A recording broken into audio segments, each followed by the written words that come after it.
আমরা জানি পৃথিবীর সব অপরাধ মাফ হয়ে যায়। এই যে সামনে যে রাত আসতেছে শবে বরাত নামে আমরা যেটা জানি, আসলে হাদিসের নাম হচ্ছে লাইলাতুন নিসফি মিন শাবান, শাবানের 15 তারিখ। এটা ফজিলতপূর্ণ একটা দিন। ভালো ভালো সাহাবী থেকে বর্ণিত আছে এই রাতের ফজিলত সম্পর্কে। যদিও আমাদের এই ভারত, বাংলাদেশ, পাকিস্তান এই তিনটা দেশে এটা নিয়ে বেশি বাড়াবাড়ি করে মানুষ। কোরআনে কারিম নাজিল হয়েছে যে রাতে, সে রাতের নাম শবে কদর। সে রাতের নাম কি? আমরা যেটা বলি শবে বরাত, সব মানে রাত, বরাত মানে ভাগ্য, আসলে এটা ঠিক না। শবে বরাত নামে আসলে কোনো শব্দ কোরআনে হাদিসে আমরা পাইনি। আমরা পেয়েছি লাইলাতুন নিসফি মিন শাবান। এ রাতের মর্যাদা আছে। হযরত আয়েশা থেকে বর্ণিত আছে হাদিস, হযরত মুয়াজ বিন জাবাল থেকে বর্ণিত আছে হাদিস। অনেকগুলো সাহাবীর নাম আমি পেয়েছি। যে নাম হাদিসে এসেছে ওই নামে ডাকাই ভালো, যদিও নামটা একটু বড় হয়ে যাচ্ছে। লাইলাতুন নিসফি মিন শাবান, শাবানের 15 তারিখ, অর্ধেক মাসের অর্ধেক যেদিন, ওই দিন রাতের বেলা সারা রাত জেগে ইবাদত বন্দেগী করা, বিশেষ করে ফরজ নামাজ জামাতে পড়া, এশা আর ফজর। নবীজি জানিয়েছেন ফজর এবং এশা এই দুইটা যদি কেউ জামাতে আদায় করে সে যেন সারা রাত ইবাদত করার সওয়াব পায়। সুতরাং এই দিন আমরা অনেকেই এশার নামাজটা পড়ে সারা রাত ইবাদত বন্দেগী ঘোরাঘুরি মসজিদ ও মসজিদ করে ফজরের নামাজের আগেই ঘুমিয়ে পড়িস। আর বিশেষ করে বিভিন্ন জেলায় যেটা হয়, দল বেঁধে 8-9 জন 10 জন এই মসজিদ থেকে ওই মসজিদ, ওই মসজিদ থেকে ওই মসজিদে ঘুরে বেড়ায়। মনে হচ্ছে ইবাদতের বন্যা বয়ে যাচ্ছে। এর নাম কি ইবাদত নাকি? ইবাদত কি আমরা আলোচনায় যদি আসে বোঝাবো ইনশাআল্লাহ। মানুষের মর্যাদা বাড়ে তার ইমানে আর আমলে। ইরফা'িল্লাহুল্লাযীনা আমানু মিনকুম ওয়াল্লাযীনা উতুল ইলমা দারাজাত আল্লাহু বিমা তা'মালুনা খাবীর। এই কমিয়ে দিন। সূরা মুজাদালার 11 নম্বর আয়াতে আল্লাহ জানিয়েছেন, তোমাদের ভেতরে যারা ঈমান আনবে আর যাদের ইলম অর্জন করবে, যারা, এই দুইটা শ্রেণীর মানুষের মর্যাদা দিন যত যাবে তত বাড়তে থাকবে। 750 কোটি মানুষ দুনিয়াতে, এখন মাত্র 175 কোটি আল্লাহকে বিশ্বাস করে, বাকিগুলো বিশ্বাস করে না। ওরা আল্লাহর সাথে শিরিক করে, এই জন্যে ওদেরকে আমরা মুশরিক, ইহুদি, খ্রিস্টান, বৌদ্ধ বিভিন্ন জাতি হিসাবে চিহ্নিত করে ডাক দেয়। এক কথায় ওরা সবাই মুশরিক। মুশরিক বলা হয় যারা আল্লাহর সাথে অন্য কাউকে শরীক হিসাবে দাঁড় করায়। মুসলমানদের ভেতরে অনেক মানুষ, আমা ইউমিনু আকসারুহুম বিল্লাহি ইল্লা হুম মুশরিকুন। হে নবী, মানুষ অনেক ইমানদারদের ভেতরেও আপনি মুশরিক খুঁজে পাবেন। কারা?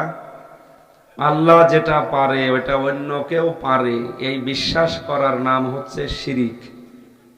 আর শিরিক যারা করে তারা আরবিতে মুশরিক বলে। আমার কথা বোঝা যাচ্ছে? আমরা জানি পৃথিবীর সব অপরাধ মাফ হয়ে যায়।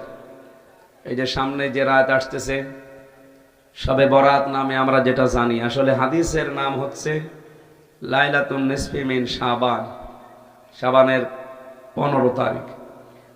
এটা ফজিলতপূর্ণ একটা দিন। ভালো ভালো সাহাবী থেকে বর্ণিত আছে এই রাতের ফজিলত সম্পর্কে। যদিও আমাদের এই ভারত, বাংলাদেশ, পাকিস্তান এই তিনটা দেশে এটা নিয়ে বেশি বাড়াবাড়ি করে মানুষ। কোরআনে কারিম নাজিল হয়েছে যে রাতে, সে রাতের নাম শবে কদর। সে রাতের নাম কি? আমরা যেটা বলি শবে বরাত, সব মানে রাত, বরাত মানে ভাগ্য, আসলে এটা ঠিক না। শবে বরাত নামে আসলে কোনো শব্দ কোরআনে হাদিসে আমরা পাইনি। আমরা পেয়েছি লাইলাতুন নিসফি মিন শাবান। এ রাতের মর্যাদা আছে। হযরত আয়েশা থেকে বর্ণিত আছে হাদিস, হযরত মুয়াজ বিন জাবাল থেকে বর্ণিত আছে হাদিস। অনেকগুলো সাহাবীর নাম আমি পেয়েছি। যে নাম হাদিসে এসেছে ওই নামে ডাকাই ভালো, যদিও নামটা একটু বড় হয়ে যাচ্ছে। লাইলাতুন নিসফি মিন শাবান, শাবানের 15 তারিখ, অর্ধেক মাসের অর্ধেক যেদিন, ওই দিন রাতের বেলা সারা রাত জেগে ইবাদত বন্দেগী করা, বিশেষ করে ফরজ নামাজ জামাতে পড়া, এশা আর ফজর। নবীজি জানিয়েছেন ফজর এবং এশা এই দুইটা যদি কেউ জামাতে আদায় করে সে যেন সারা রাত ইবাদত করার সওয়াব পায়। সুতরাং এই দিন আমরা অনেকেই এশার নামাজটা পড়ে সারা রাত ইবাদত বন্দেগী ঘোরাঘুরি মসজিদ অমসজিদ করে ফজরের নামাজের আগেই ঘুমিয়ে পড়িস। আর বিশেষ করে বিভিন্ন জেলায় যেটা হয়, দল বেঁধে 8-9 জন 10 জন এই মসজিদ থেকে ওই মসজিদ, ওই মসজিদ থেকে ওই মসজিদে ঘুরে বেড়ায়, মনে হচ্ছে ইবাদতের বন্যা বয়ে যাচ্ছে। এর নাম কি ইবাদত নাকি? ইবাদত কি আমরা আলোচনায় যদি আসে বোঝাবো ইনশাআল্লাহ। মঞ্চে বসা আছে ওলামায়ে কেরাম, সামনে বসা মুসলমান ভাইরা, পর্দার আড়ালের সম্মানিতা মা এবং বোনেরা, প্রশাসনের ভাইরা, প্রাণপ্রিয় কিশোরগঞ্জবাসী, আমরা বলেছিলাম যাদের ঈমান আছে মানুষগুলোর মর্যাদা দিন যত যায় আল্লাহ তাদের মর্যাদা বাড়াতে থাকে যদি সাথে এলেম থাকে। কি থাকে? ঈমানের সাথে আপনার এলেম যদি যোগ হয় আর ঈমানটা যদি শিরিক মুক্ত হয়, দিন যত যাবে আপনার মর্যাদা আল্লাহ বাড়াবে। এই জন্য দুনিয়াদার যারা দেখবেন যাদের এলেম নেই, ঈমানের ঝামেলা আছে, দিন যত যায় তাদের মর্যাদা মানুষের কাছে কমে। কথা বুঝতেছেন? আমি নাম নিলাম না, এদেশে বহু মানুষ আছে ঈমানও নেই এলেমও নেই, কোরআন হাদিসের জ্ঞান যেটা এটা দুনিয়াবি জ্ঞান আছে অবশ্যই, যে মানুষগুলোর শেষ বয়সে এসে তাদের কোটি কোটি টাকা আছে কিন্তু সন্তান বেটার বউ তাদের কাছে রাখে না, বৃদ্ধাশ্রমে দিয়ে আসে। আর যারা এলেম এবং ঈমানের সাথে টিকে থাকতে পারে আর আমল করতে পারে, দেখেন এই সমস্ত জ্ঞানী মানুষ আলেম যারা যত দিন যায় তাদের মর্যাদা পৃথিবীতে বাড়ে। আজ পর্যন্ত কোনো আলেম বৃদ্ধাশ্রমে গেছে আমি শুনিনি, আপনি শুনেছেন? না। আর আলেম যারা সত্যিকারের আলেম আপনি তাদের দিকে তাকান, কি সম্মান আল্লাহ তাদের বাড়িয়েছে। যার তেতুল হুজুর বলে জানতেন, কি নাম জানো? মাওলানা আহমেদ শফি রহমতুল্লাহ আলাইহি, হাজার হাজার আলেমের উস্তাদ। এ লোকটার যে সম্মান শেষ বয়সে 100 বছর বয়স পার হয়ে গেছে, ওই বয়সের যদি দুনিয়াদার কোনো মানুষ হইতো ওর কাছেও যেত না। আর এনার জুতা টানার জন্য হাজার হাজার ছাত্র দাঁড়িয়ে আছে। এই জন্য যাদের নাম বললাম এই মানুষগুলোর শুধু দুনিয়া আমার চাই না, মরণের পরেও এদের সম্মান যেন বাড়ে, সেই কাজ দুনিয়ায় করার তৌফিক আল্লাহ দান করেন, আমিন। দরুদ আর সালাম পড়ছি আমাদের নবী মুহাম্মদ রাসূলুল্লাহ সাল্লাল্লাহু আলাইহি ওয়াসাল্লামের প্রতি। আমরা যে কথা বলি এখান থেকে একটা শিক্ষা বের করে নিই। নিসফে লাইলাতুম মিন শাবান যে শব্দটা হাদিসে এসেছে, এটা নিয়ে যেহেতু আপনাদের এই এলাকা, এটা ময়মনসিংহ বিভাগে মানে নাকি ঢাকা বিভাগে, হয়তো ময়মনসিংহ কিশোরগঞ্জ নেত্রকোনা এই লাইনটা একটু ঝামেলা আছে। বিশেষ করে এই যে পাশে যে জেলা ব্রাহ্মণবাড়িয়া, যত গরম সুন্নি ঠান্ডা সুন্নি সব ওই দিকে। এরা মনে করে আমরাই সুন্নতের ওপরে আছি, আসলে সুন্নত কি ওইটা কোনোদিনও ভাবেও না। খালি ইয়া নবী সালাম আলাইকা পড়লেই সুন্নত হয়ে গেল, মহব্বত হয়ে গেল। মান তামাসসাকা বিসুন্নতি ইনদা ফাসাদি উম্মতি ফালাহু আজরু মিয়াতি শাহীদ, হাদিস তিরমিজি শরীফ। নবীজি বলেন আমার উম্মতের যখন দুরবস্থা চলবে ওই সময় যদি কেউ একটা মরা সুন্নাত জিন্দা করতে পারে, তার আমল নামায় 100 গলা কাটা শহীদের সওয়াব দেওয়া হয়। আপনি এই হাদিসের লোড কি চিন্তা করছেন? কত বড় কথা। একজন যদি শহীদ হতে পারে সে জান্নাতে যাবে, তাও বিনা হিসাবে বিনা বিচারে, কারণ শহীদের কোনো বিচার নেই, হিসাবও নেই। কিয়ামতে যখন উঠবে ওর রক্ত মাখা শরীর দেখে বিভিন্ন জায়গায় কাঁটা থাকবে, ওই জায়গা থেকে রক্ত ঝরবে। আল্লাহ পাক ডাক দিয়ে বলতে, কি বান্দা এত রক্ত তোমার শরীরে কি করেছো? লোকটা বলবে রব্বুল আলামিন দুনিয়ায় তোমার দ্বীন কায়েম করতে গিয়ে কাফেরদের বিভিন্ন অস্ত্রের আঘাত আমার শরীরে এসে লেগেছিল।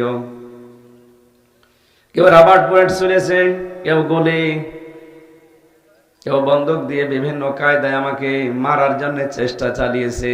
যে সমস্ত জায়গায় এই অস্ত্রের আঘাত লেগেছিল ওই জায়গা দিয়ে এখন রক্ত পড়ছে। আল্লাহ পাক ওই বিচারের ময়দানে ডাক দেবে, বান্দা তোমার অন্তরের ভেতরে তোমার স্ত্রী সন্তানাদি দুনিয়ার মায়া মহব্বত এগুলোর মায়া বেশি হয়নি।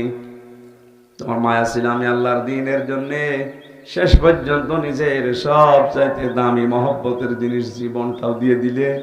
আজকে তোমার আর কোনো বিচার নেই, হিসাব নেই, বিনা বিচারে আমার জান্নাতে চলে যা। শহীদদের জন্য। কাদের জন্য? এইরকম 100 গলা কাটা শহীদের সওয়াব আপনার আমল নামায় থাকলে আপনি জান্নাত না পেয়ে পারবেন? মেয়াতি শাহিদ দিয়েছে। এবার খেয়াল করেন হাদিসের বাস্তব কি। সারা জীবনে হাদিসে জন্মের পর থেকে শুনছি নবীর উম্মতের দুরবস্থা যখন চলবে ওই সময় যদি কেউ একটা মরা সুন্নাত জিন্দা করতে পারে 100 গলা কাটা শহীদের সওয়াব সে পেয়ে যায়। আর আমরা বলি সুবহানাল্লাহ। এই আপনাকে এখনই বলতে বলছি না, এবার দেখেন তো আসলে কি এটা। হাদিসটা নিয়ে চিন্তা ভাবনা করেছি আমি। গলা কাটা শহীদের সওয়াব 100 আল্লাহ এমনি এমনি দিয়ে দেবে না। বাস্তবে দেখবেন টুপি মাথায় দেওয়া সুন্নাত, এটা কিন্তু মারা না, মরে গেছে না, কেউ মাথায় দেয় কেউ দেয় না। এখানেও যদি 1000 মানুষ থাকে তাকান, হয়তো অর্ধেকের বেশি মাথায় টুপি আছে, কিছু মানুষ দেয়নি। এরা যারা দিয়েছে এমনি এমনি না সুন্নত মনে করি? এক কথা বলেন না কেন? তার মানে বোঝা গেল টুপি মাথায় দেওয়া সুন্নাত, কিন্তু মরে যায়নি, এখন জীবিত আছে। খাবারের পরে মিষ্টি খাওয়া সুন্নাত, এটা দেশে আছে না? আমার মনে হয় কোন সুন্নত যদি নাও মানিতে এটা মানে।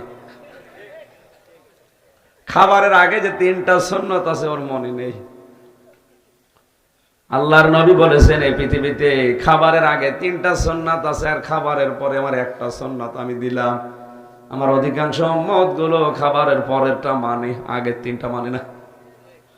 খাবারের আগে সুন্নত হচ্ছে রুটি পর্যন্ত খাবেন না। এই কথা বলে কে গো? কথা বলে দেন ভাই। এখানে কথা বোঝে না, বাইরে যে তখন গেবত করে, হ্যাঁ রাজনীতি করে গেল। এটা রাজনীতি হচ্ছে? আপনাকে আমি চেষ্টা চালাচ্ছি সহজ ভাষায় বোঝানো।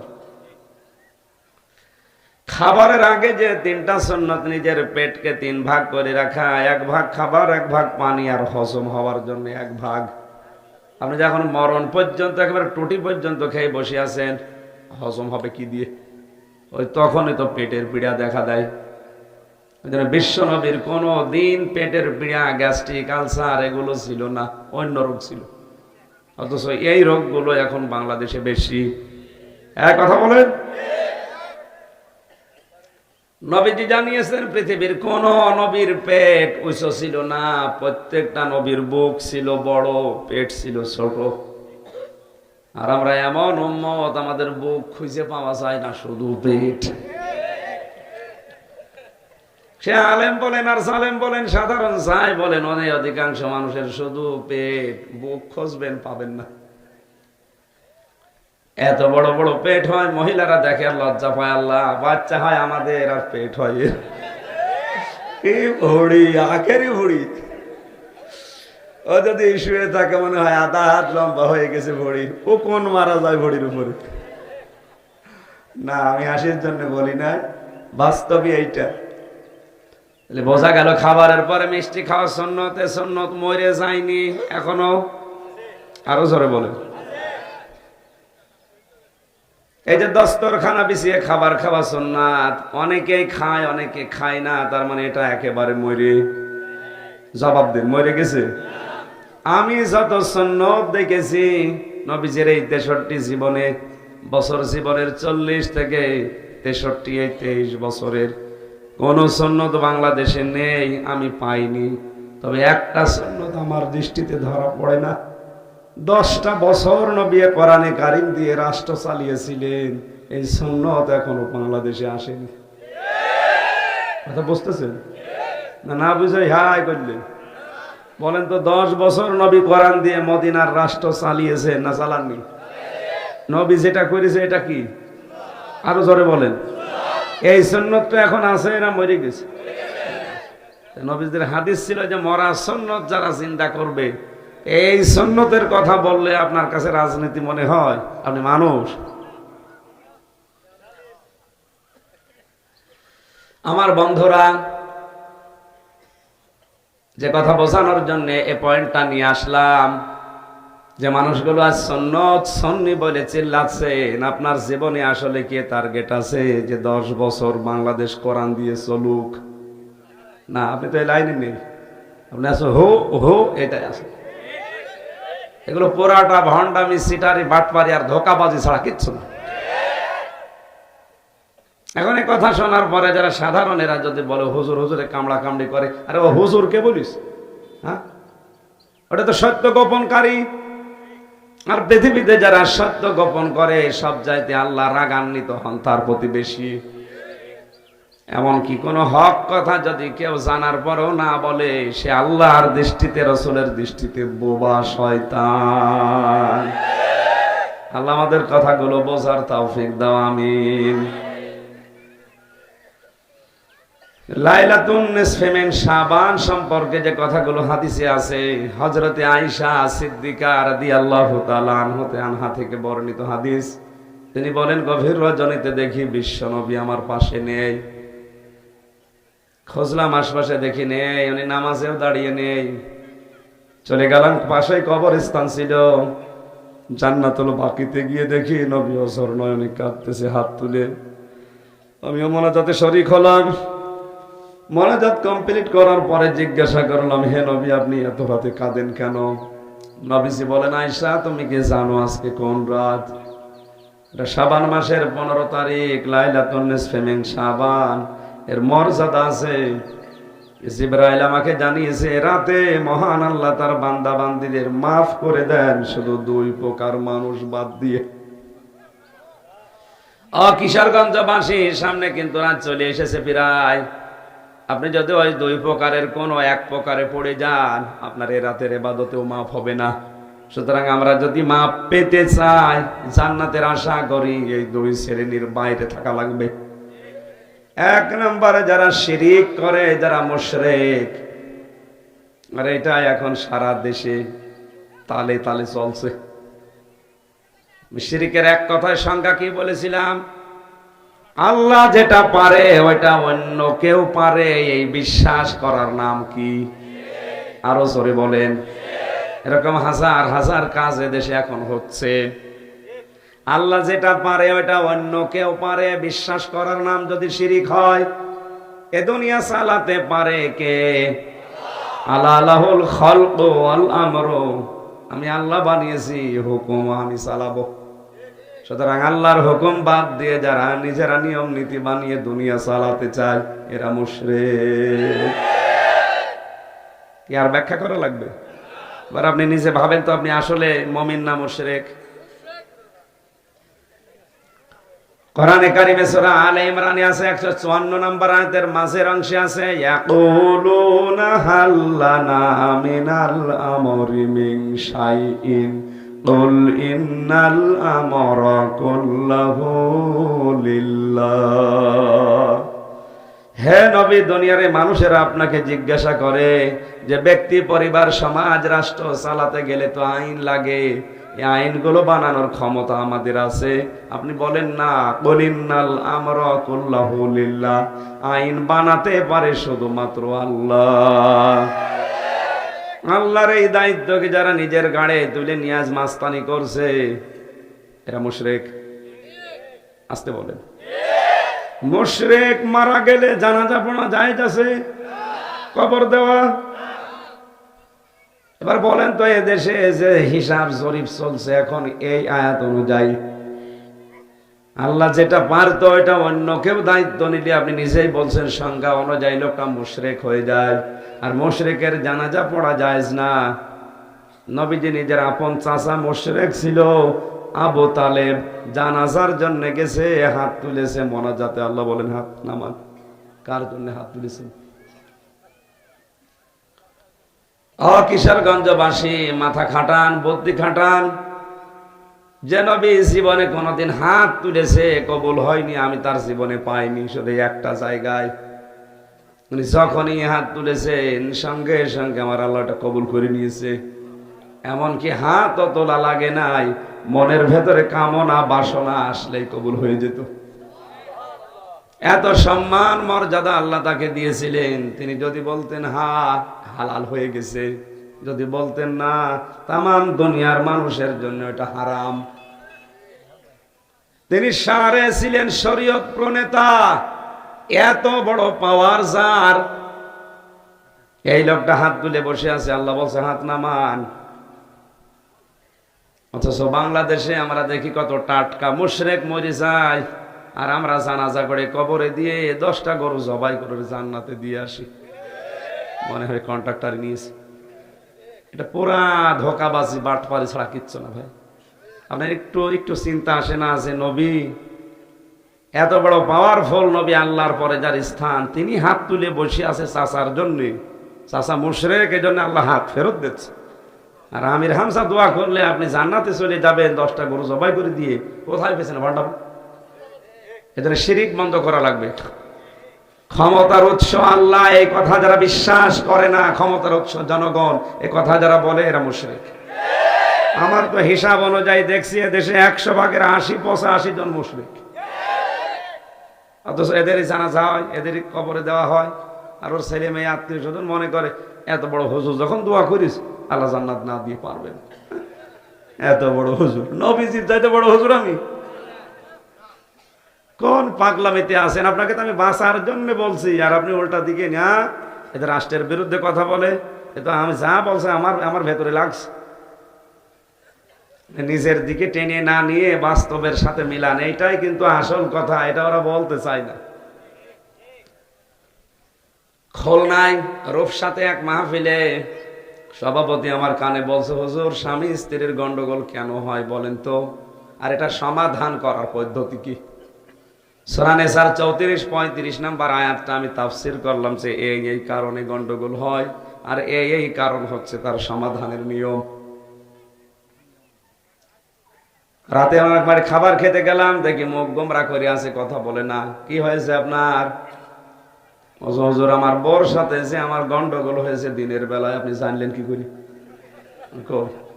না, আপনি যা যা বললেন সব আজকে আমার হয়েছে। অবশ্যই আপনাকে কেউ বলে দিয়েছে। আমাকে কেউ বলে দিয়েছে? হ্যাঁ বলেছে একজন। 1500 বছর আগে কোরআনে কারিমে আল্লাহ নিজেই বলেছেন যে এই কারণে গন্ডগোল হয়, যদি তালাক দিতে চাও তাহলে এই পদ্ধতি অবলম্বন করো। একবারে রাগ হলেই তালাক বলো না। তালাক দেওয়ার স্টেপ গুলো দেখেছেন? আল্লাহ পাক বলে যদি কেউ তালাক দিতে চায় কোন স্ত্রীর সাথে, আর সম্ভব হচ্ছে না সংসার করার, প্রথম নাম্বারে তাকে ওয়াজ করবেন, ফাইজুহুন্না ওয়াহজুরুহুন্না ফিল মাদাজি। 1 নম্বরে তাকে ওয়াজ করেন। এই ওয়াজের যদি কাজ না হয় কোরআন হাদিস দিয়ে বুঝিয়ে, তাহলে তার বিছানা আলাদা করে দেন। এটাও যদি না হয় তাহলে মৃদু আঘাত করেন বা শাসন করার ভয় দেখান তাকে। স্ত্রীর গায়ে হাত তোলা যাবে না, একেবারে হারাম তা না। 4 কারণে বউ মারা যায় যাচ্ছে। যদি ফরজ নামাজ না পড়ে, ফরজ রোজা না রাখে, ফরজ পর্দা যেটা এইটা না করে, আর স্বামীর জায়েজ হুকুম যদি না মানে। কয়টা কারণ? এই 4 কারণে বউ আপনি পিটাতে পারবেন, তাহলে একেবারে মাথা থেকে পা পর্যন্ত না, 4টা জায়গা বাদ দিয়ে। মাথায় মারা যাবে না, মুখে মারা যাবে না, বুকে মারা যাবে না, পিঠে মারা যাবে না। হুজুর জায়গা কই আছে? এই যে মাথা থেকে শুরু করে পা পর্যন্ত। তা মারবেন কি দিয়ে? কোদালের আষাঢ়ি?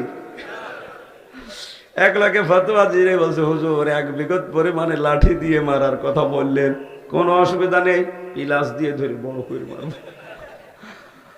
না। মানে মারা নিষেধ আসলে। এগুলো সতর্কর জন্য আল্লাহর নবী আল্লাহ পাক নিজে জানিয়েছেন। বলে মাথা থেকে শুরু করে পা পর্যন্ত মারা যাবে, মৃদু আঘাত করতে হবে, মেশাক পরিমাণ লাঠি দিয়ে, তাও নিজের হাত দিয়ে ধরে, অন্যের হাত না। তার মানে সেরকম লাগবে না। আমার মনে হয় মমতাজ মার্কা মহিলা যার বউ, ওরে এই লাঠি দিয়ে যদি আপনি মারেন, বলবে আমার কাতু কুতু লাগছে। ও টের পাবে কিছু?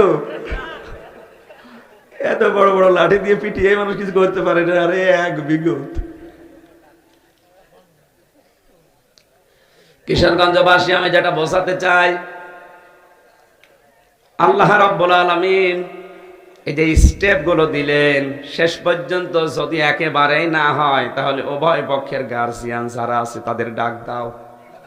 মেয়ের পক্ষ থেকে তার মা বাবা, ভাই, ছেলের পক্ষ থেকে তার গার্জিয়ান যারা, দুই পক্ষ এক জায়গায় বসো, সালিশ করে দেখো মেটানো যায় কিনা। কারণ আল্লাহ পাক কখনো চান না যে একটা সংসার ভেঙে যাক।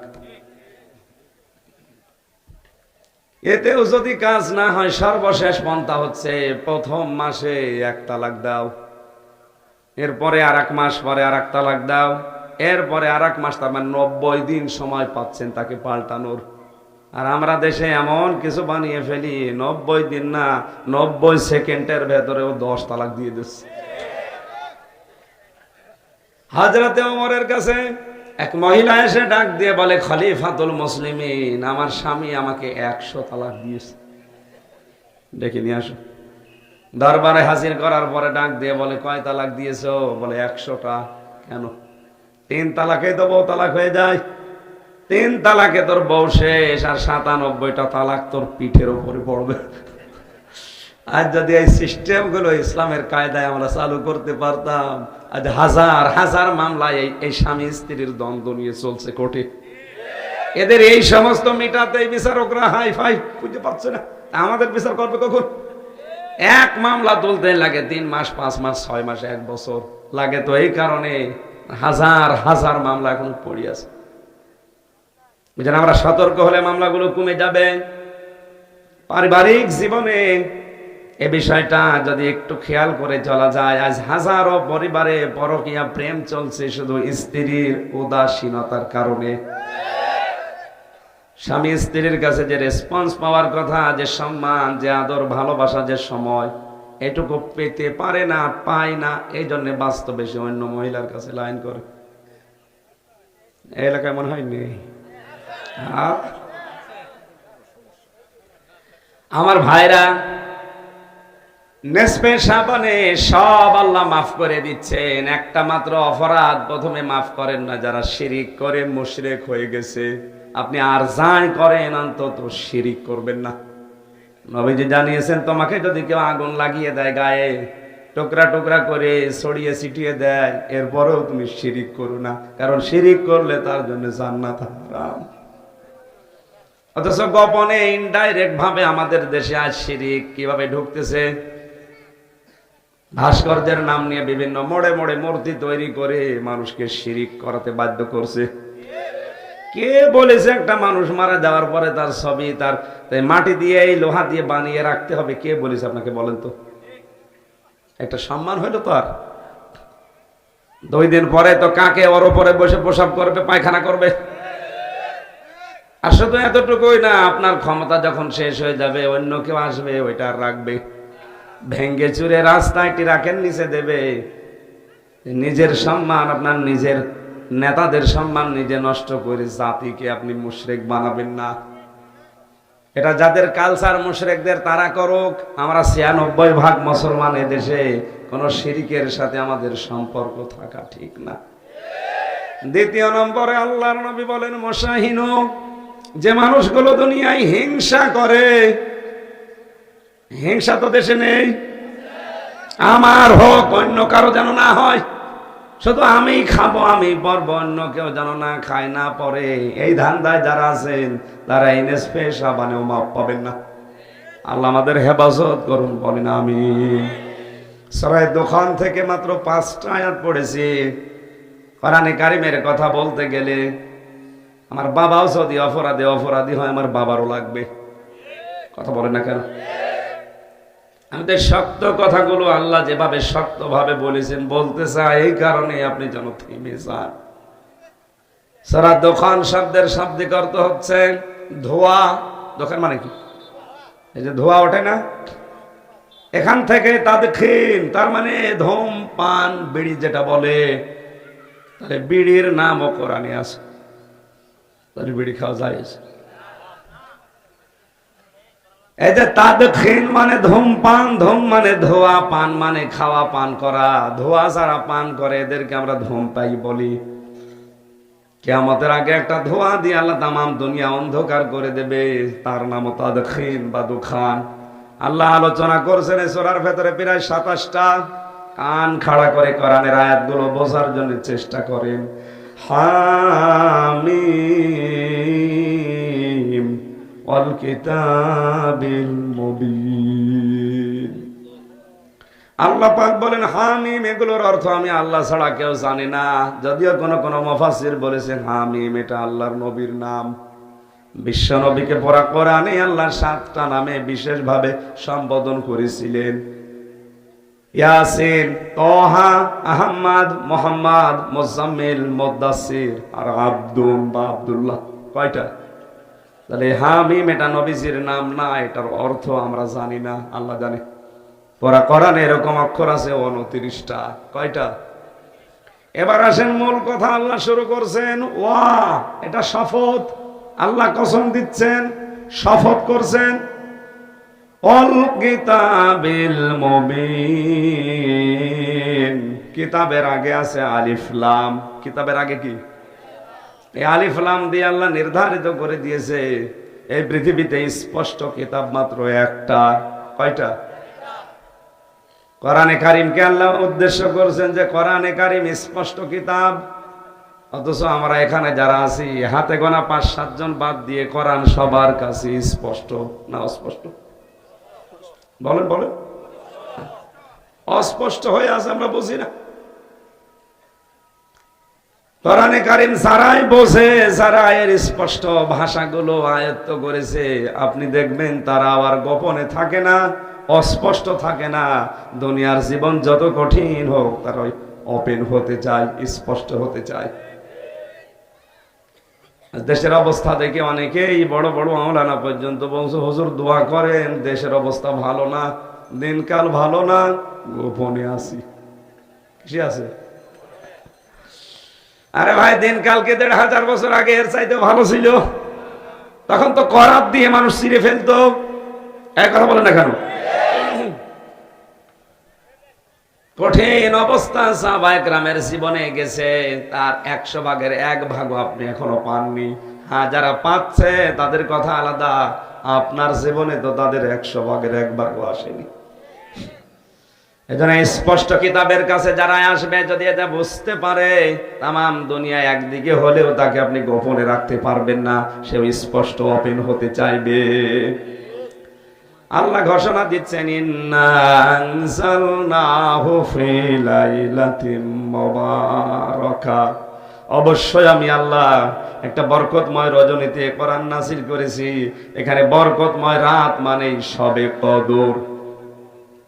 এই আয়াতের তাফসীরে অন্য জায়গায় আল্লাহ জানিয়েছেন ইন্না আনজালনাহু ফি লাইলাতিল কদর, অবশ্যই আমার কোরআন আমি নাযিল করেছি লাইলাতুল কদরে।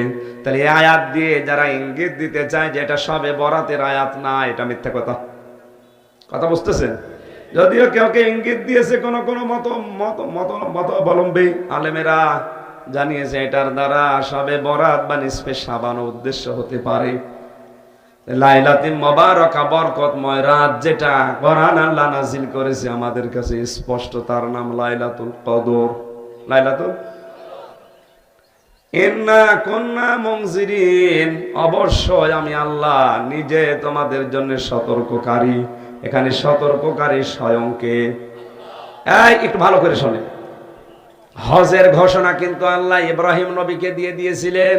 ওয়াদ্দিন ফিন নাসি বিল হজ্জি ইয়াতুকা রিজালা ওয়া আলা কুল্লি দামিরি মিন কুল্লি ফাজ্জিন আমিক।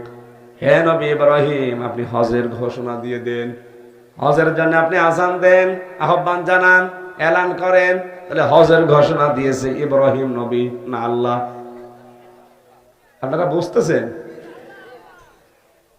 কিন্তু এখানে যে আয়াত ইন্না কুন্না মুনজিরিন, আমি আল্লাহ নিজে সতর্ক করছি। ওয়াইস্তাযানা রাব্বুকুম, আল্লাহ আযান দিচ্ছেন। আল্লাহ পাক যেন নিজে মাইক হাতে নিয়ে ঘোষণা দিচ্ছে, একটি এলান, একটি ঘোষণা। জোরে বলেন সুবহানাল্লাহ। আল্লাহ নিজে যদি এই কিশোরগঞ্জের বিন্নাটি এলাকায় এসে একটা মাইক হাতে নিয়ে বলে একটি ঘোষণা, আমরা একটু কান খাড়া করব না? করব না? মনে করেন ওই রকম কথা আল্লাহ বলছেন ওয়াইস্তাযানা রাব্বুকুম, একটি ঘোষণা তোমার রবের পক্ষ থেকে। এ কথার ওজন কত হয়তো আমরা অনেকে টের পাচ্ছি না। আল্লাহ নিজে যখন সতর্ক করছেন, খুব খেয়াল করেন। নেসফে শাবানে সবার মাফ হয়ে যাচ্ছে, মাফ পেয়ে যাচ্ছে, শুধু মুশরিকরা বাদ দিয়ে আর হিংসুক বাদ দিয়ে। আজ আমাদের অধিকাংশ মানুষের ভেতরে এই দুইটা রোগ বেশি। আমরা হিংসা থেকে নিজেকে আজ বাঁচাতে পারি না। আমার নিজের হোক, অন্য কারো যেন না হয়। জোরে বলেন নাউজুবিল্লাহ। আমি নিজে তামাম দুনিয়ার মালিক হয়ে গেলাম, সারা পৃথিবীর ক্ষমতা আমার হাতে। বলেন তো কি হবে আমি যদি মাফ না পাই আল্লাহর কাছে? আমি এসেছিলাম খালি গায়ে খালি পাই ন্যাংটা অবস্থায়, হয়তো 50, 60, 70 বছর দুনিয়ার জীবনে কিছু কাটালাম। এরপরে যখন ফিরে যাবো ওই সময়ও খালি গায়ে খালি পাই। মাঝখান থেকে কিছু সময় দুনিয়ায় আনন্দ উল্লাস মজা করে গেলাম, আমার আগেও কিছু নেই পরেও কিছু নেই, শেষ। আমি কি গরু ছাগল? বলেন বলেন। আমার তো একটা উদ্দেশ্য আছে। আফা হাসিবতুম আন্নামা খলাকনাকুম আবাসা ওয়া আন্নাকুম ইলাইনা লা তুরজাউন। মানুষ কি মনে করে এমনি এমনি তারে বানিয়েছি, অযথা বানিয়ে ছেড়ে দিয়েছি? না, ওকে মনে করছে যে আমার কাছে আশা লাগবে না ওর। উদাসীন জীবন বন্ধ করেন। আমি সহ যারা এসেছি আমাদের এখনই উদাসীনতা বন্ধ করা লাগবে, কারণ কখন কিয়ামত চলে আসে বলা যায় না। অনেকে মনে করছে না এখনো 1500 বছর পরে কিয়ামত। কে বলেছে? কোরআনে কারিমে আল্লাহ জানিয়েছে চোখের পলক উপরে তুলে ফেলতে যতটুকু সময় লাগে এ সময়ের ভেতরেও কিয়ামত কায়েম হয়ে যেতে পারে। কারণ কিয়ামত কায়েম হওয়ার যে 15টা নিদর্শন আমি পেয়েছি হাদিসে, তার অধিকাংশগুলো এখন প্রায় সব কমপ্লিট। সবচাইতে বড়টা হচ্ছে আমানতের খেয়ানত, আর যেটা তামাম দুনিয়ায় এখন সবচাইতে বেশি হচ্ছে। আমানতের খেয়ানত মানে অনেকে মনে করে যে টাকা রাখলাম, এটা আমানত, ফেরত দিল না, খেয়ানত না, এটা না। শুধু এইটাই না, আমানতের খেয়ানত মানে যে যেই চেয়ারে বসার যোগ্যতা রাখে না ওই চেয়ারে যদি তাকে বসানো হয় আর সে যে জোর করে বসে, এটা আমানতের খেয়ানত। আপনি নিরপেক্ষ দৃষ্টিতে বলেন তো বাংলাদেশে এটা এখন হচ্ছে না? হচ্ছে না? কত বিশ্ববিদ্যালয়ের ভাইস চ্যান্সেলর, অথচ বিশ্ববিদ্যালয়ের শিক্ষক হওয়ার যোগ্যতাও নেই, 50 লাখ 1 কোটি টাকা দিয়ে জোর করে ওই চেয়ারে বসে আছে। এটা আমানতের আমানতের আর একটু নিচে নামলে তো আমিও ধরা পড়ে যাব। চেয়ারে বসার জন্য যে যোগ্যতা লাগে, যোগ্যতা এখনো আমার হয়নি। তাফসীর করার জন্য যতগুলো জ্ঞান দরকার এখনো পর্যন্ত পর্যায়ে আমি পৌঁছাতে পারিনি। জোর করে হোক, নিজেরা যেভাবে হোক বসিয়ে দিয়েছে, এইটাও আমানতের খেয়ানত। আর সব জায়গায় চলছে এটা। মলম লাগাবো কোথায়? সারা গায়ে অসুখ হয়ে ফোড়া হয়ে ভরে গেছে, মলম লাগাবেন কোথায়? মসজিদের ইমামতি করার জন্য এখন ঘুষ লাগছে। কোর্টের বারান্দায় যাবে, নেট পর্যন্ত টাকা চাই। প্রথম যখন জেলে গিয়েছিলাম 11 সালে, ওই সময় তো জেলখানায় না কারাগারের ভেতরে যে থানা যে হাজত আছে ছিলাম, কয়েকদিন কয়েকজন এসেছে দেখা করার জন্য, কিছু টাকা দিয়েছে, খাবার কিনে নিয়ে। বের হওয়ার সময় যখন পুলিশ বলছে হুজুর দিয়ে যান, কি টাকা কোথায় পাবো? ওই যে যারা দেখতে এসেছিল তারা দিয়েছে, আমি জানি। শেষে 10 টাকা দিলাম, তাও খুশি। একটা জায়গা দেখান তো যেখানে ঘুষ চলে না। বলেন মসজিদ, মসজিদেও ঘুষ চলছে। সভাপতি হওয়ার জন্য বিভিন্ন কায়দায় লবিং করেছি, আরে বসে আছে। এলাকায় মনে হয় শুরু হয়নি। কুষ্টিয়ার এক মসজিদের ঘটনা শুনলাম, বিশাল মসজিদ সরকারি ভাবে হচ্ছে। ওখানে যদি কেউ ইমামতি করে তার অনেক টাকা পয়সা বেতন দেবে সরকার, বিভিন্ন সুযোগ সুবিধা আছে। যিনি দায়িত্বে আছে তার ভাগিনা বলছে মামা তুমি তো দায়িত্বে আছো, আমার এখানে লাগিয়ে দাও। মামা বলছে আমার মিষ্টি খাওয়াও। অসুবিধা নেই। ও মনে করেছে মিষ্টি খেতে আর কয় টাকায় লাগবে না, 5000 টাকায় লাগলো। বলছে মামা কত লাগবে? 10 লাখ। 10 লাখ মিষ্টি খেতে যদি 10 লাখ লাগে, তুমি দই খেতে কত চাবা? এই চলছে আমাদের অবস্থান। আর সব চাইতে এই সিটারি বাটপারিটা হয় বেশি আদালতে। একেবারে নিচ থেকে শুরু করে উপর পর্যন্ত যারাই দায়িত্বে আছে, এটা রেকর্ড হচ্ছে, কালকে ওদের কানে যাবে। কারণ আমি 3 বছর কারাগারে থেকে এটাই দেখলাম। যত ভালো মানুষই ধরি, টাকাগুলো খেয়ে বলে আবার দেন, সেগুলো কি করলেন? কি ছতা নাতা দিয়ে আন্দাজে এক কথা বুঝিয়ে দেয়।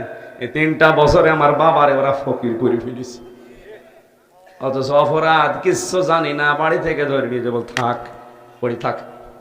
মামলা দিয়েছেন দেন, কত চোর দেখলাম বের হয়ে চলে যায়, কত মার্ডার মামলার আসামি 3 মাসে বের হয়ে চলে গেছে।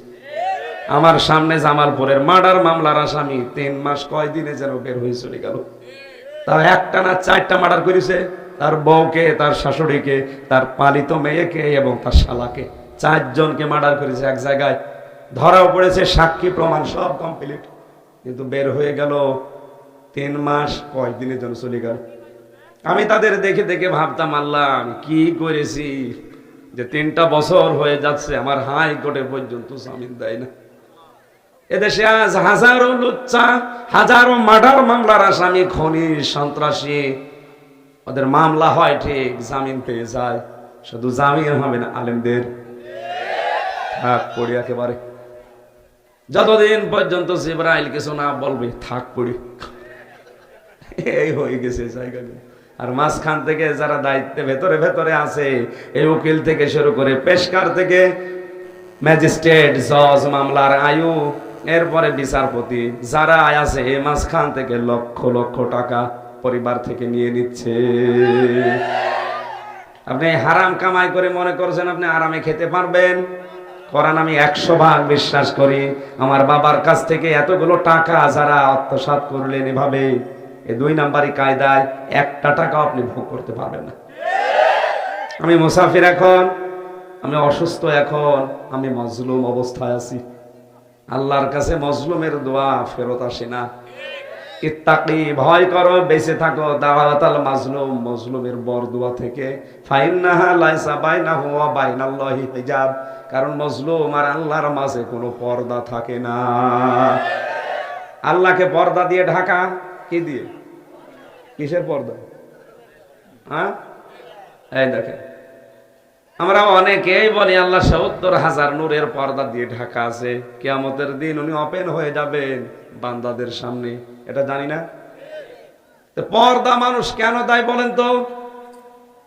এই যে পর্দাটা দিয়েছেন যেন আলো এদিকে না আসে, একটা মোটা কাপড় টাঙিয়ে দেয়, এর নাম পর্দা, যেন আলো বা নূর থেকে মানুষ বাঁচে।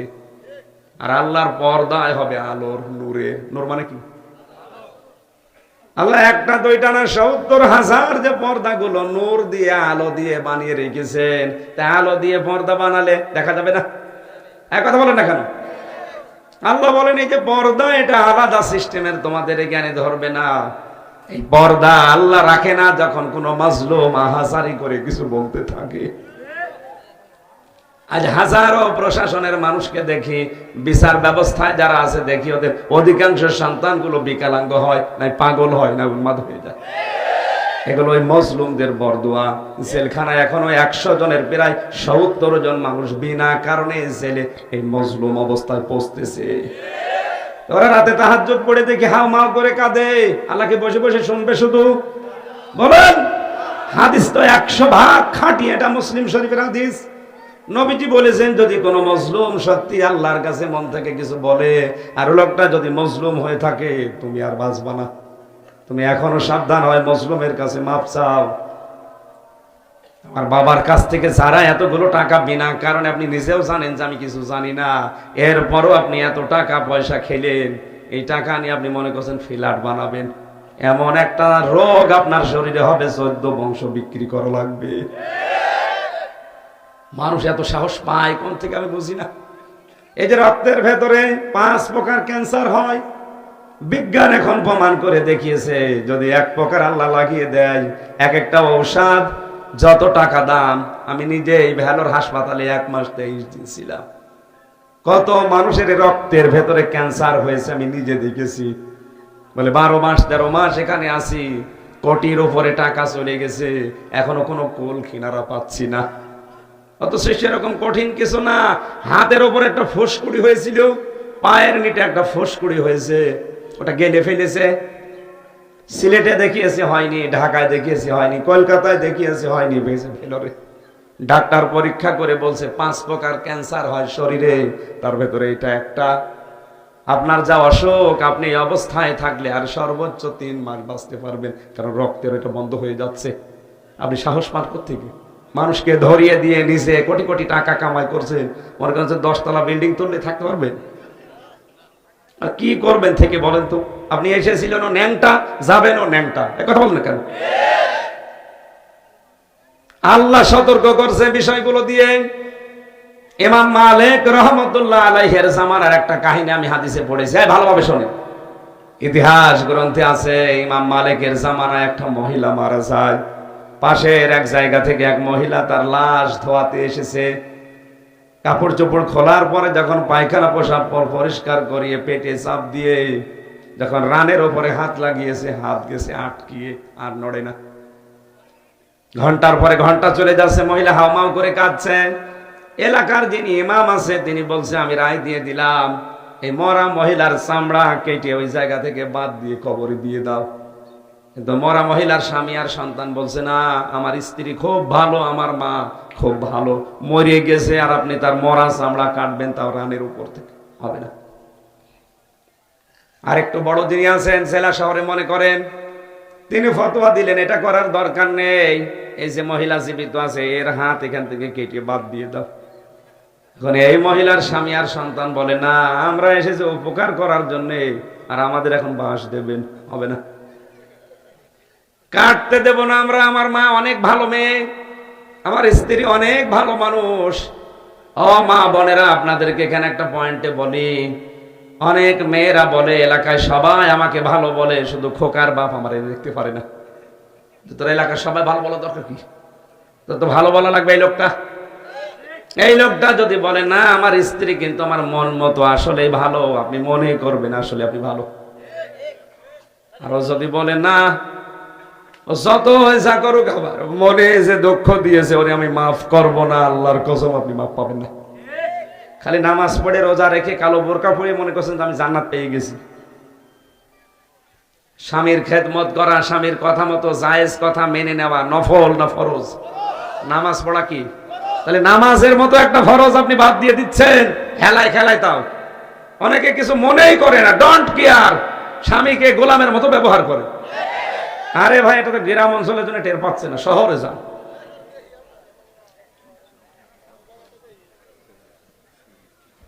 একটু খেয়াল করে শোনেন, এখানে কয়টা শিক্ষা আছে আমি বের করব। আছেন তো আপনারা? এখানে নামাজ হবে, নামাজের পরে বিদায় নেবেন।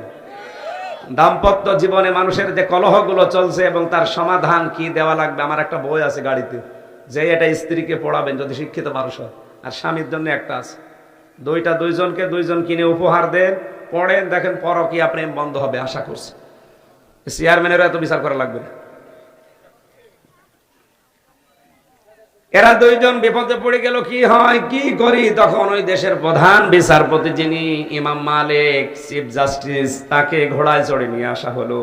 কয়েক ঘন্টা পার হয়ে যাচ্ছে, এ সমাধান হয় না, দুই পক্ষের দুই পক্ষই মানে না, আপনি একটু সমাধান করে দেন।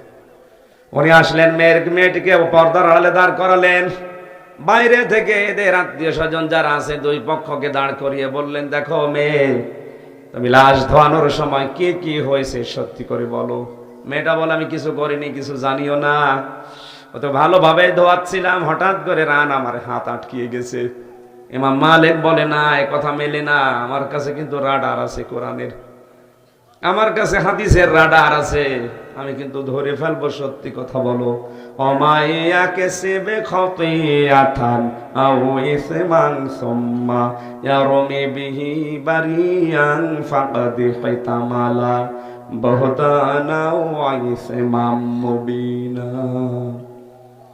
আল্লাহ পাক বলেন সূরা নিসার 112 নম্বর আয়াত। এটা অনেক মানুষ আছে নিজে পাপ করে, নিজে অন্যায় করে, আর অন্যায়টা যখন হয়ে যায় তখন একটা নিরপরাধ ভালো মানুষের মাথার উপরে চাপিয়ে নিজে ভালো সাজে। এই অপরাধটা বাংলাদেশে আছে না নেই? মেয়ে, এরকম কিছু করেছো কিনা বলো? তোমার হাত তো এমনি আটকানোর কথা না। মেয়েটা ভয়ে ভয়ে বলছে, হ্যাঁ, আমার একটা কথা মনে পড়ছে, আমি যখন কাপড় খুলে ওরা শরীর থেকে ময়লা আবর্জনা পরিষ্কার করে যখন হাত রাখতে যাচ্ছিলাম, তখন আমার মনে মনে এই মহিলার প্রতি একটা খারাপ ধারণা এসেছিল।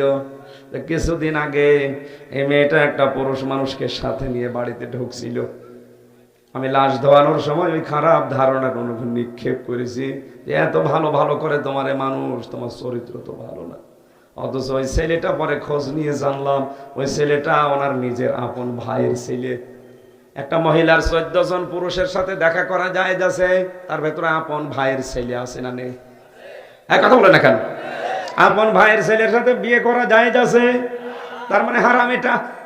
তা আপনি আপন ভাইয়ের ছেলের সাথে বাড়িতে গেলেন না ঘরে গেলেন, এখানে আপনার দরকার কি? আন্দাজে কত মানুষকে দেখে উল্টা পাল্টা ধারণা করে, এরকম মানুষ দেশে নেই। ইমাম মালিক হাদিস বললেন তাকে মান সালিমাল মুসলিমুনা মিন লিসানিহি ওয়া ইয়াদিহি। আল্লাহর নবী বলেন ওই লোকটা মুসলমান যার হাতের দ্বারা মুখের দ্বারা মুসলমানেরা শান্তি পায়। এই কথা ঠিক আছে? হ্যাঁ ঠিক আছে। কিছু কিছু মানুষ বলে ওই লোকটাই মুসলমান যার হাতের দ্বারা মুখের দ্বারা মানুষ শান্তি পায়। এখানে মানুষের কথা নেই, মুসলিমুনা মুসলমানের কথা আছে। এখানে হাত মানে এই হাত শুধু না, ক্ষমতার হাত, পাওয়ারের হাত, আইনের হাত, টাকা পয়সার হাত। আপনার এই সমস্ত হাতের দ্বারা কি আসলে মুসলমানেরা শান্তিতে আছে? আপনার মুখের দ্বারা কি আসলে মুসলমানেরা শান্তিতে আছে? অবশ্যই মুখ দিয়ে এমন কিছু নিক্ষেপ করেছে এই মহিলার উপরে। তো মেয়েটাকে ডাক দিয়ে বলে তুমি যখন অপরাধ করেছ মাপ আমার কাছে আর চেয়ে হবে না, আল্লাহর কোরআনে যে বিচার ব্যবস্থা আছে আমি ওইটা দিয়ে বিচার করব। সূরা নূরের 4 নম্বর আয়াত তেলাওয়াত করে তিনি জনগণকে শোনালেন, ওয়াল্লাযীনা ইয়ারমুনাল মুহসানাতি সুম্মা লাম ইয়াতু বিআরবা'তি শুহাদা ফাজলিদুহুম 80 জালদা ওয়ালা তাকবালু লাহুম শাহাদাতান আবাদা। আল্লাহ পাক বলেন কোন মুহসিনা, কোন নেককার, নিরপরাধ জানে না এরকম কোন মহিলার প্রতি যদি কেউ জিনার তহমত দেয়, খারাপ ধারণা করে, ব্যভিচারের তহমত লাগিয়ে দেয়, যদি 4 জন সাক্ষী জোগাড় করতে লোক না পারে তাহলে তার 2টা শাস্তি, 80টা বেত মারা লাগবে, আর জীবনে কোনোদিন তার সাক্ষী গ্রহণ হবে না। আজ বলেন তো এই আয়াতটা যদি রাষ্ট্রীয়ভাবে চালু থাকতো, কত মানুষকে আজ মিথ্যা মামলা দিয়ে, জেনার তহমত, ধর্ষণের মামলা দিয়ে বিনা কারণে আপনি জেলে রেখে দিয়েছেন। পাশের বাড়ির সলিমদ্দের সাথে রাগারাগি আছে, পেরিয়ে ওঠে না, করবে কি? নিজের আপন মেয়ে দিয়ে জেনার তহমত লাগি তারে জেলে ভেতরে ভরে রেখেছে। আমি তো ওখানে মনে হয় 100 জনের 20 জন তো এরকম আসামি পাবেনি। প্রত্যেকটা জেলখানায় একই অবস্থা। এই কথা বলে না কেন? আপনি 4 জন সাক্ষী যদি সত্যি প্রমাণ করতে না পারেন, আপনার জীবনে 2টা ক্ষতি হবে। 1 নম্বরে 80টা বেত মারা লাগবে আপনাকে, 2 নম্বরে জীবনেও কোনোদিন আপনার সাক্ষী আর গ্রহণ করা হবে না। কত বড় ভয়ঙ্কর শাস্তি! মেয়েটাকে বললেন সাক্ষী কই? বলে নেই, এটা আমি মনে মনে করেছিলাম। মনে মনে করে আজ ধরা পড়ে গেছো, তোমার কোরআনের আয়াত দিয়ে বিচার করে দিলাম, মারো। জল্লাদ 79টা মেরেছে কিন্তু হাত খোলে না। জাল্লাদ ডাক দিয়ে বলে আপনি কি বলেন ইমাম সাহেব? 79টা আমার হয়ে গেছে, মাত্র 1টা বাকি আছে, হাত তো খোলে না। ইমাম মালিক বলে না, কোরআন মিথ্যা হতে পারে না, আর 1টা বাকি আছে, তুমি চালাও। বিসমিল্লাহ বলে যখন আরেকটা দিয়েছে, হাত খুলে গেছে। কোরআনে কারিমের কোন নিয়ম দিয়ে যদি দুনিয়াতে ওই পাপের বিচার হয়ে যায়, কিয়ামতে মহান আল্লাহ ওই পাপের জন্য ডবল করে বিচার করে না।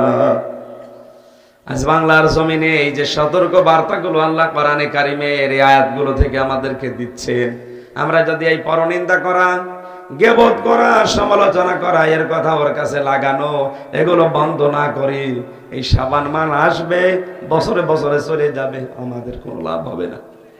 আমরা নিজেদের চরিত্র সংশোধন করি, কারণ আল্লাহ নিজে সতর্ক করছেন, ফিহা ইফরাকু কুল্লু আমরিন হাকিম। আল্লাহ পাক বলেন এই রাতে আমি ভালো ভালো সিদ্ধান্তগুলো কিন্তু গুরুত্বপূর্ণ নিয়ে নেই। আমার পক্ষ থেকে আমার আইন অনুযায়ী, আমার আদেশ অনুযায়ী গুলো হয়। ইন্না কুন্না মুনজিরিন ইন্না কুন্না মুরসিলিন, নিশ্চয় আমি রাসূলদের পাঠিয়ে থাকি।